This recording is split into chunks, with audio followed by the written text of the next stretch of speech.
What's going on, everybody? Welcome back to another episode of Leadership Lean In. We're jumping in with author. Now, the official results are coming out. Shout out to Jason Teagle and the Kaleidoscope team. Come on. The official results will come out. We'll know probably tonight, but I'm just going to call it right now. New York Times bestselling author is here in the house. David Nurse. We got a kid, Wanster. This is Juan, our producer. We got to get some like bah, bah, bah, have to, or like like a clap, like a huge ovation. I would like that, or maybe like a glass window shattering, like a breakthrough. Oh, for your book Breakthrough. I've always loved Colin Cowherd or like any of these podcasts where they have a button in it, or it's, Juan, get out of here, me? MVP. Juan's getting a raise right there. He's getting a Christmas bonus for that right now. He should. You're getting New York Times. This guy's getting Juan. Hit me with another sound effect as soon as you find it. Hit one because I'm excited about this new. That's the first sound effect in the history of Leadership Lean in the podcast. Did we just set a record here? Yeah, we set a record. Me and you. Gosh. New York Times. I'm into all of it. I don't even know if it was a joke, but it was funny. Thank you so much for coming on. Absolutely, brother. As what I like to call the pod. We are a podcast that's all about the subject of leadership. We lean into it. We believe whatever you lean into, it leans into you. It's actually a biblical principle out of Proverbs 4. Call wisdom your sister, put wisdom around your neck. You keep it close to you. It's calling out in the streets. And if you do that, wisdom will advance you, promote you, favor you, bless you. So whatever you lean into, that's what's leaning into you. That's a Jesus thing, by the way. Jesus says, if you lean into me, you remain in me, I remain in you. Dude. So we're into leadership here, and you are on the pod because you are a phenomenal leader. You are. How does this feel just to look at this right here? It's a beautiful looking book. I don't know if there's anything good in there. I mean, we'll get into that, but it sure does look good. If you're just going to buy it, just like put it on your bookcase. And this color is screaming at me. Yeah. The design is fantastic. It's, I like the hardcover. Ooh, I didn't have anything to do with any of that. Wiley Publishing, shout out. Amazing. Phenomenal. We got the great Ed Millett here. Ooh, yep. Impact entrepreneur, best-selling author. He's here. Kelly Olynyk. Yeah, have I told you my Kelly Olynyk story? Did I already tell you this? Tell me. No, he's one of my best friends. Okay, so so years ago, he's probably a sophomore or junior at Gonzaga. I'm preaching in Spokane, Washington. And they said to me, after you preach, do you want to go play basketball on Gonzaga's court? Now, that alone is enough. Yes. So we do the service. It's phenomenal. I got a guy with me. We change our basketball gear. We go down. Olynyk, and what was the other point guard's name from Canada also? His. Oh, yeah. He was great. I was shocked he didn't make it at the next level. It's on the tip of my tongue. I know what you're actually talking about. Yeah, phenomenal. So 2 Canadian kids.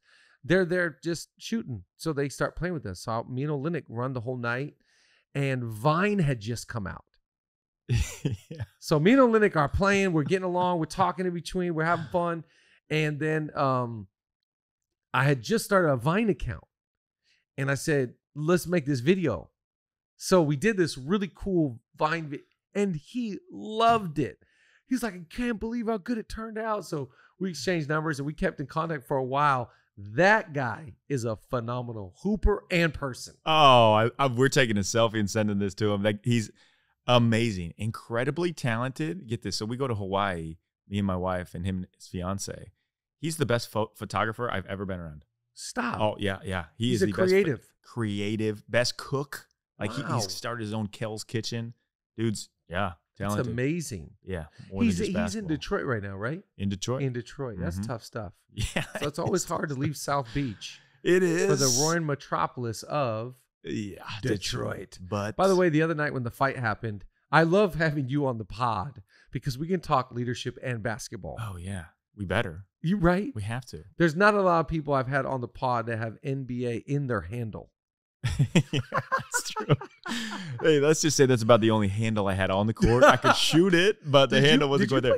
You played college where? College, played Western Illinois. Play a little professional overseas. Hey, I'll tell you this. It was more like the Will Ferrell semi-pro than it was the actual professional, but no one needs to know that. You know what the funniest thing is? When I'm speaking, a lot of times they won't like really do their homework, and they'll be like, here's former NBA player David Nurse. I don't correct them. Why would I? Why would I correct them? No, we're not correcting that. They don't need to know I was in a league in Italy.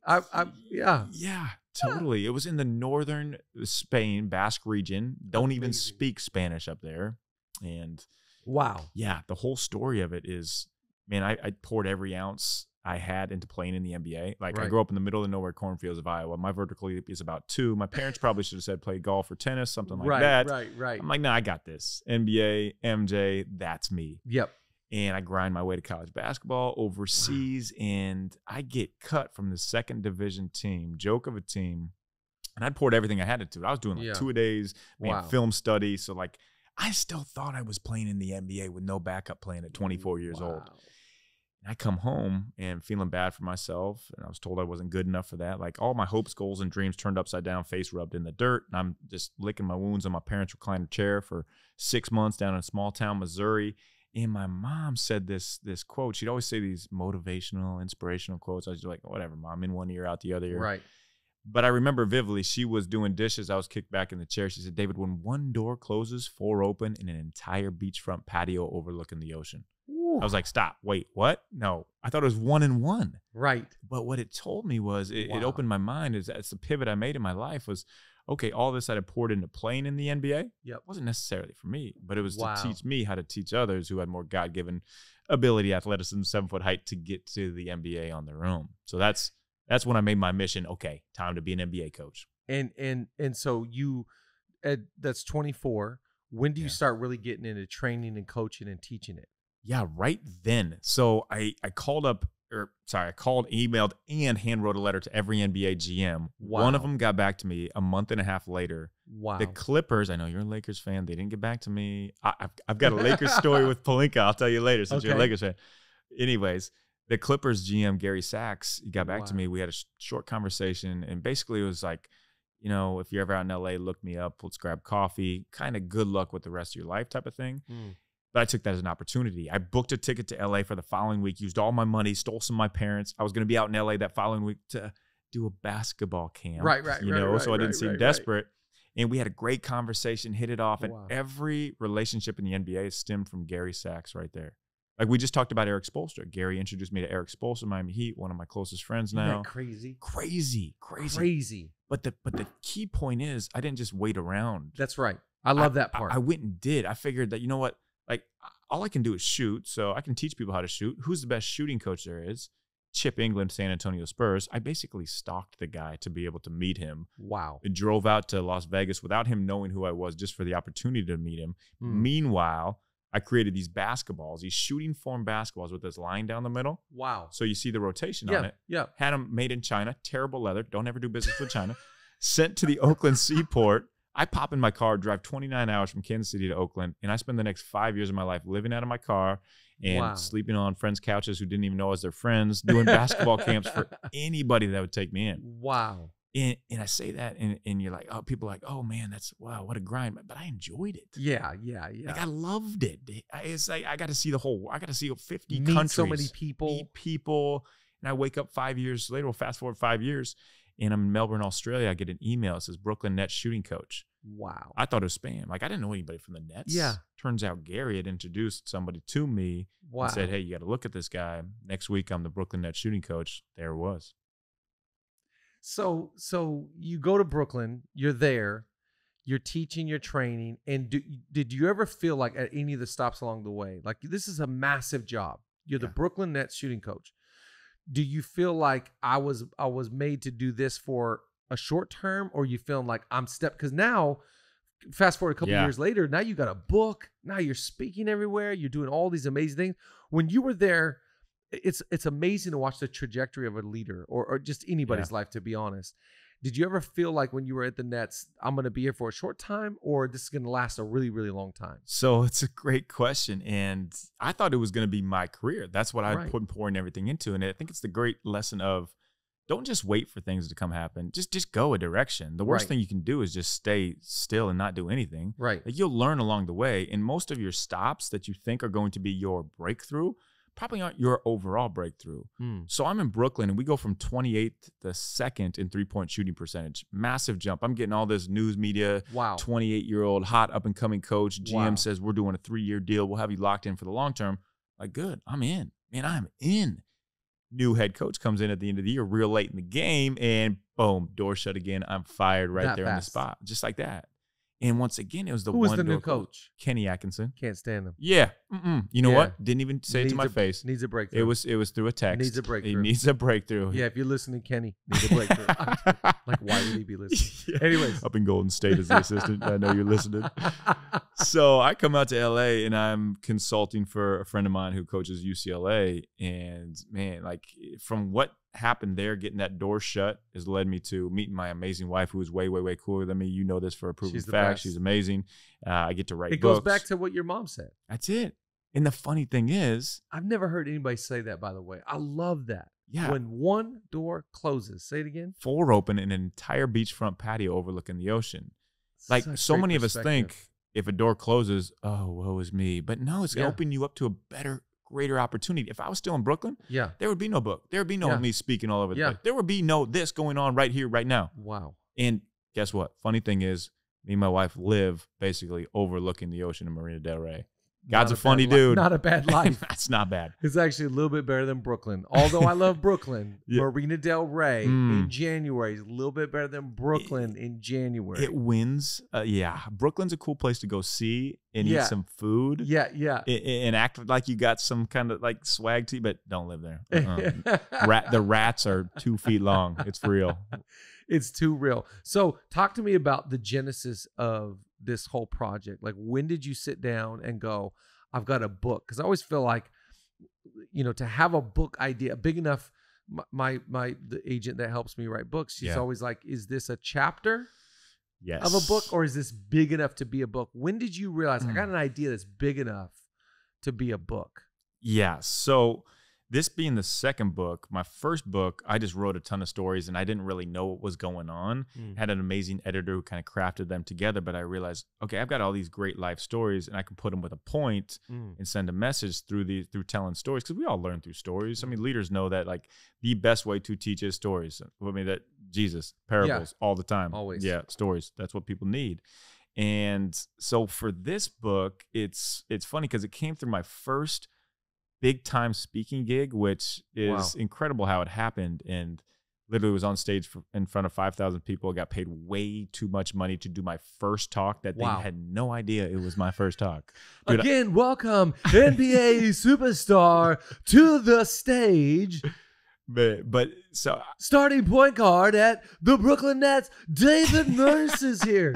You're like, I never started. I actually, my name's Kevin Durant. I coached the guy.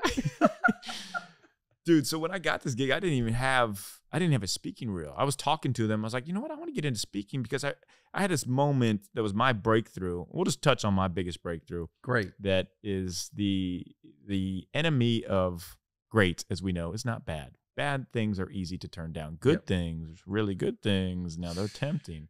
I was coaching NBA players in the offseason for Wasserman Agency, and they got all the guys, like Russell Westbrook was on court, Klay Thompson, you name it, like the best of the best. And I was working out 25 of them. Like, I just, like, dream come true. Wow. But I was standing there just worn out, like passing out from just exhaustion and just thinking, like, I'm not excited to really come to the gym and just teach people how to do a step back or look at their form.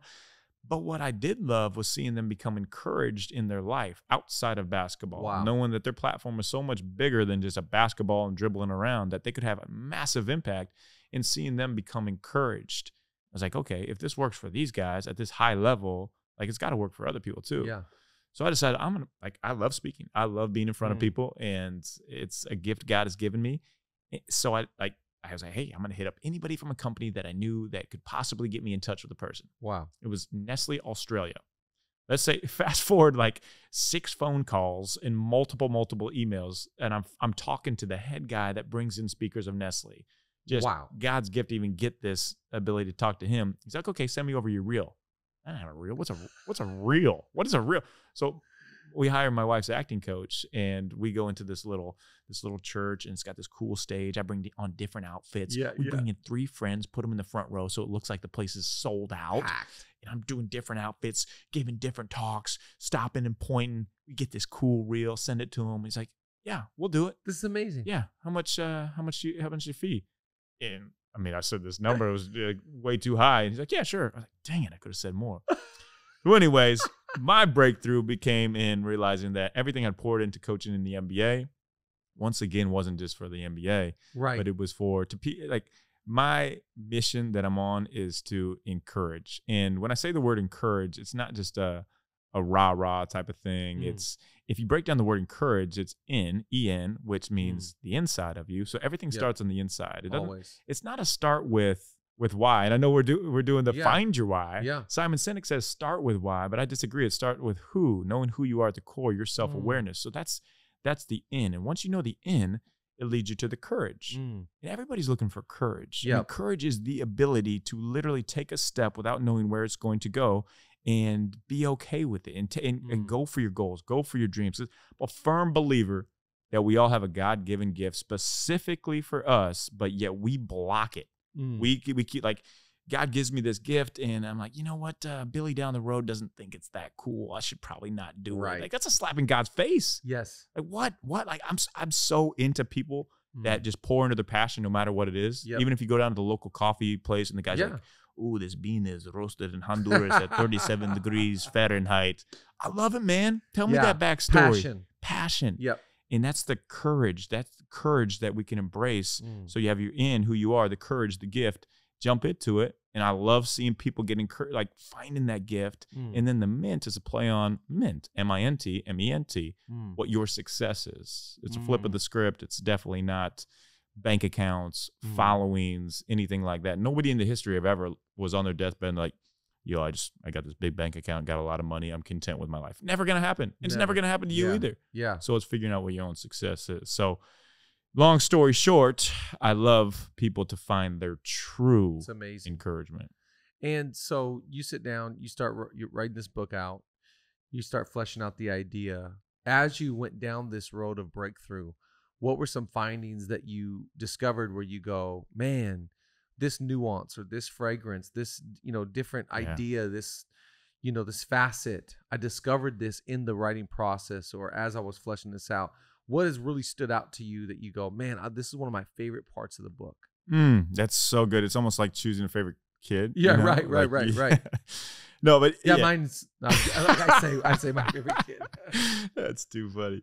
So the book is called Breakthrough because, sorry to bring this back, is the talk that I gave for Nestle. It was their theme was breakthrough, and I wrote a speech about breakthrough, and it was these 4 points, and they loved it, and I started speaking on it, and I was like, okay, there's something to this. Wow. But what I love most about the book is it's a 4-part quadrant, a formula, a guide.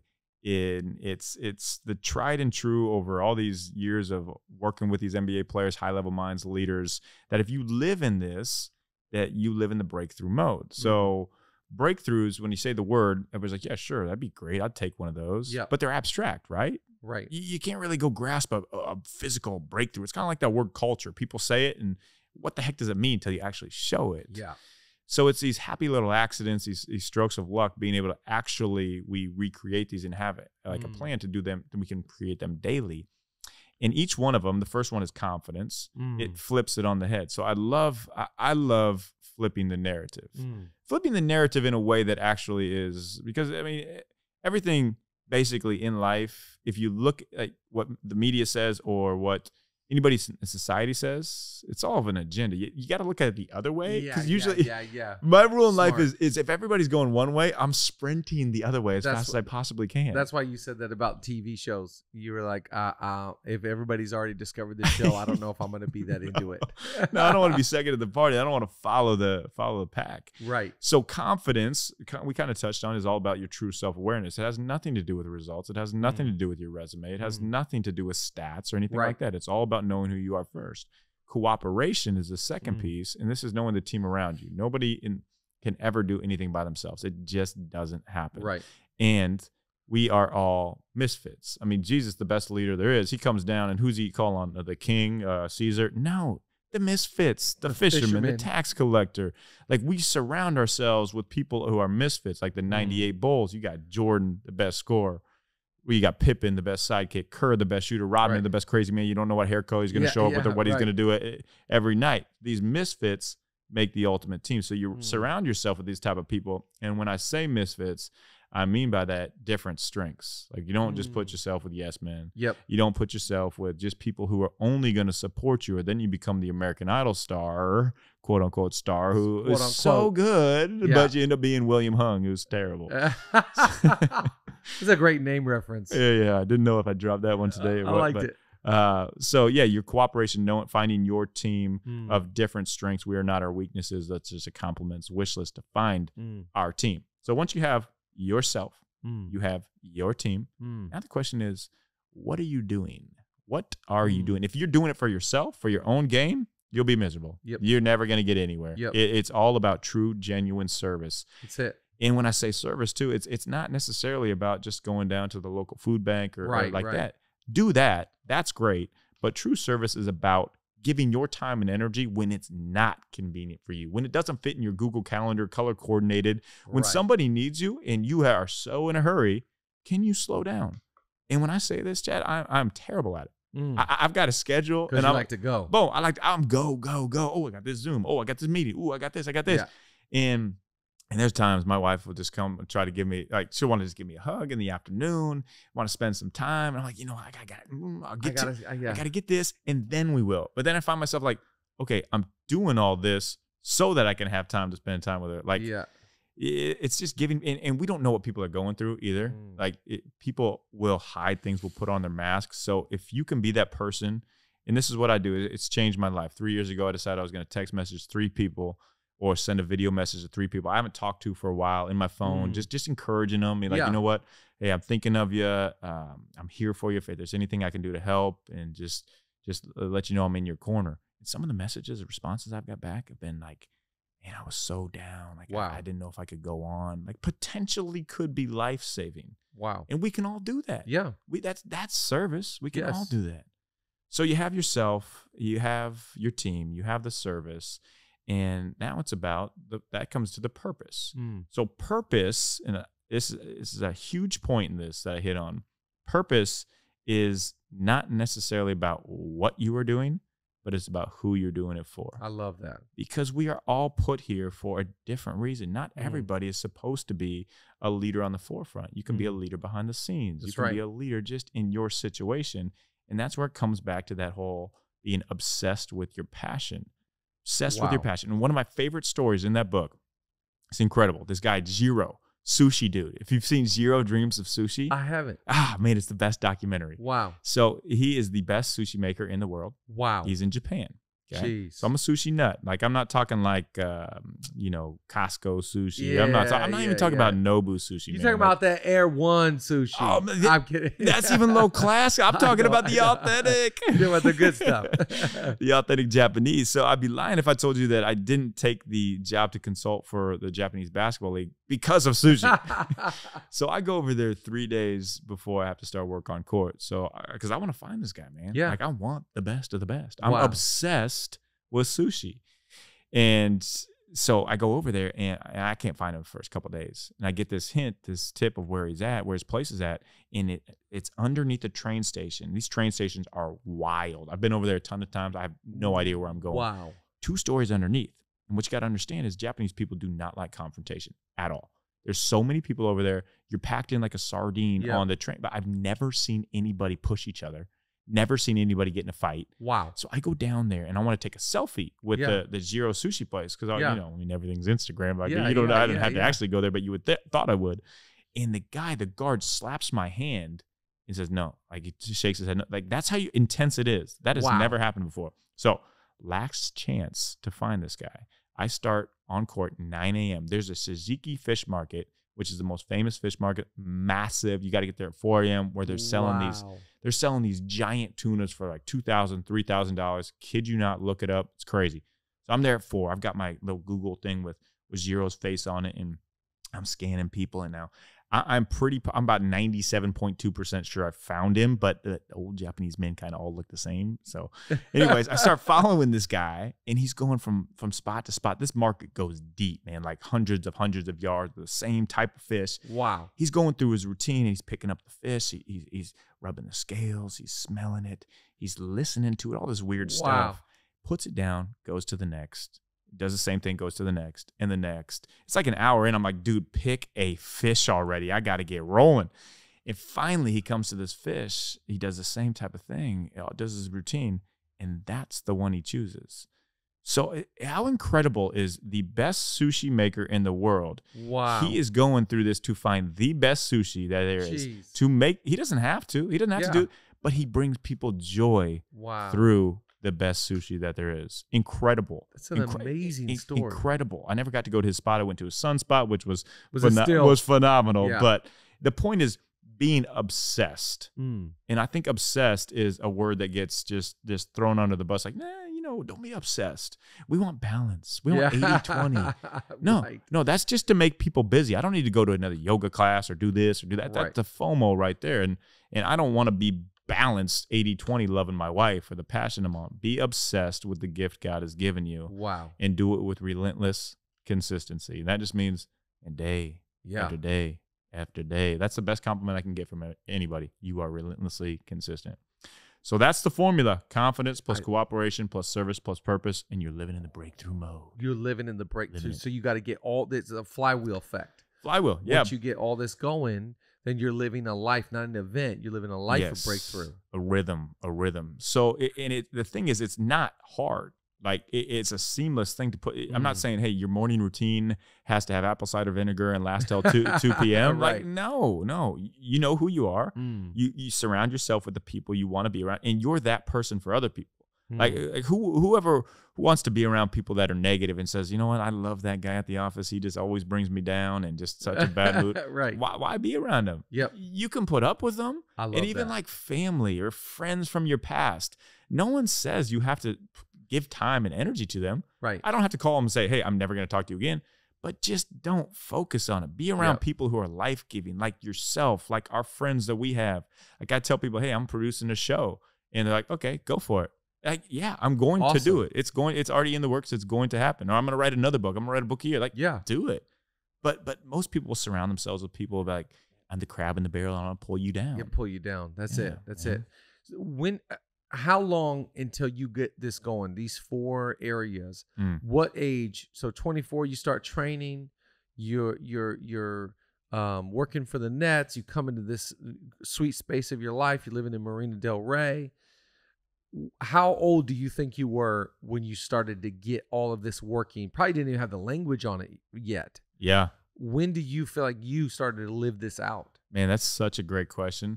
Honestly, I would say the moment that I met my wife was probably when she cooperation. She walked into my life at a Coffee Bean and Tea Leaf, taking a random meeting that she thought I wanted to get into acting. She's an actor. She thought I wanted to get into it. Like, it's the best acting job ever. And I mean, it's a constant work in progress, man. Right. Like if anybody says they have it all together in any situation, they're lying straight to your face. Yep. It's just having a framework and having a guide that's something I can come back to is like, that's it for me. Just knowing that I have this here because like I still doubt myself. Like wake up with doubt, and I have a tool for this too. So in the book, there's tools for each of these sections. And this one's one of my favorites because most people say, oh man, imposter syndrome. I say it's a great thing to have imposter syndrome. That means you're doing something. Nobody that was sitting on their couch playing video games all day ever had imposter syndrome. That's a great point. So when you walk to brush your teeth in the morning or take a shower, which I hope you all do, there's a mirror. It's always a mirror.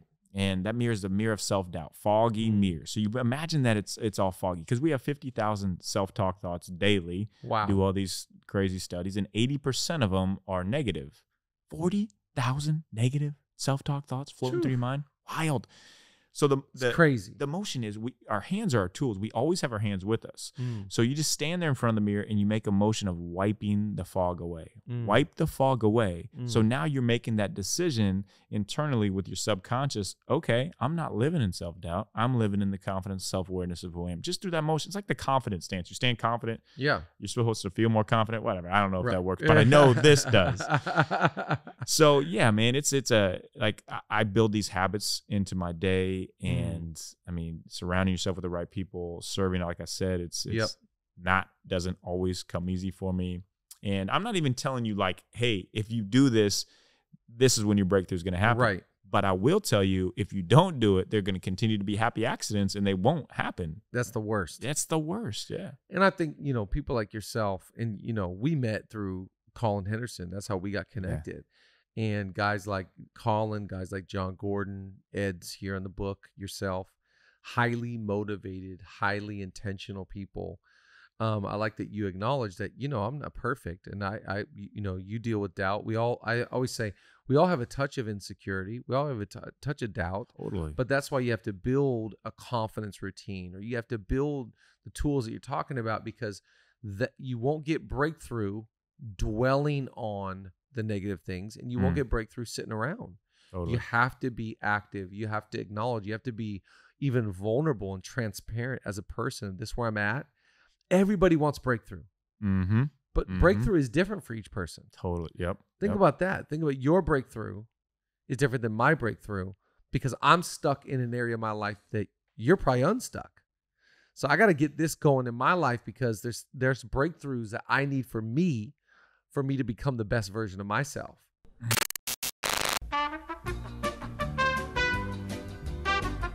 I'm putting the headphones around the neck just because it looks cool. Yeah, and also I can't hear anything because nothing's coming through, so I'm taking mine off. All right, we just lost power mid-pod. Love saying pod. Got to. We were flowing, and then I don't know what happened, man. This is the craziest storm to ever hit LA is going on right now. Well, let me tell you this. They're trying to keep us away from getting this message out here. They might be trying to keep us down. The devil might be trying to keep us down. But we pull out cell phones. That's right. We've got candles lit. That's what leadership is. It is. Leadership is making the most of what you have. Totally. It's not about what happens to you. It's about how you respond to what happens to you. Yep. Adversity strikes. That's when the best leaders step forward. That's right. That's right. If we were going to give up now, that would have. We talked about the don't give upness. We can't give up on this. Colin says everyone has a plan until they get punched in the face. You know who said that? Mike Tyson. Oh yeah. Quoted Mike Tyson. It's right. I love that thought. It's one of my favorite quotes because it's true. Like everybody thinks that they knows what's good. We all have these confidence routines and this, that, and the other. But what about when you're down by 15 in the fourth quarter? Dude, let me give you this tool that I do with my NBA players that people can use in their life. So we all visualize and we want to see things that happen the way we want them to happen.